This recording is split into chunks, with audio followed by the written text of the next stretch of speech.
The Strange Case of Dr. Jekyll and Mr. Hyde is an interesting novel written by Robert Louis Stevenson. Unlike many other detective genre literature, the solution in this story to the mystery is actually not so important as the investigation process. Through mainly the point of view from our character Mr. Utterson, author reveals this strange, mysterious, yet exciting case to us. The story begins with the line, "Have you ever noticed that place?" he asked. It reminds me of a very strange story, with a description of this mysterious man Hyde from Mr. Enfield. Author Stevenson gives us a gloomy feeling and the interest to continue to read. Who is this man? What is wrong with his strange action? All these questions lead us to follow the investigation. Mr. Enfield's story has also successfully caught Mr. Utterson's attention. With the following strange death wail from Utterson's friend Jekyll, the story becomes even more untouchable. Who is this man Hyde? What does he have to do with Dr. Jekyll? Author Stevenson left us clueless. The line, "The color of Doctor's handsome face changed from pink to grayish-white after hearing about questions about Mr. Hyde," makes us wondering more about the identity of this ugly yet mysterious man.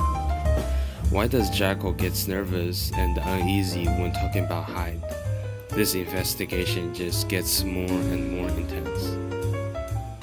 The following years, Mr. Utterson spends a lot of time trying to figure out Hyde's identity.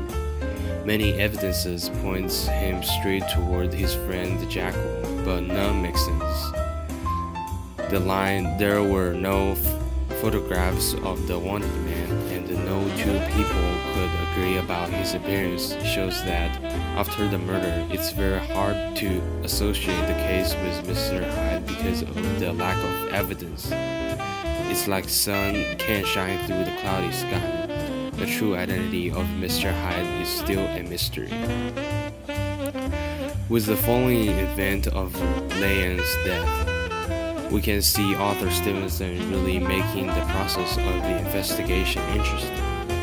Everything happening around Mr. Utterson seems to be somehow associated with the man Hyde, but none of the evidence can straight reveal his true identity and his motivation. But soon, following the death of Hyde found at Dr. Jekyll's lab, everything unveils. While everything could have just remained at the depths of the sea, the letter from Leon and Dr. Jekyll's statement after his death finally explains the mystery behind everything. When everyone thought Dr. Jekyll and Mr. Hyde are two completely different men, they're the same one. Line, "Now fear and horror are my only companies.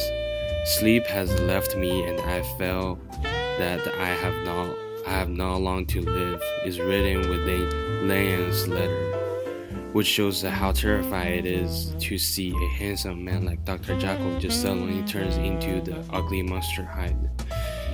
Author Stevenson also unfolds the true emotions Dr. Jekyll went through all these times. In a statement, "I felt no dislike, however.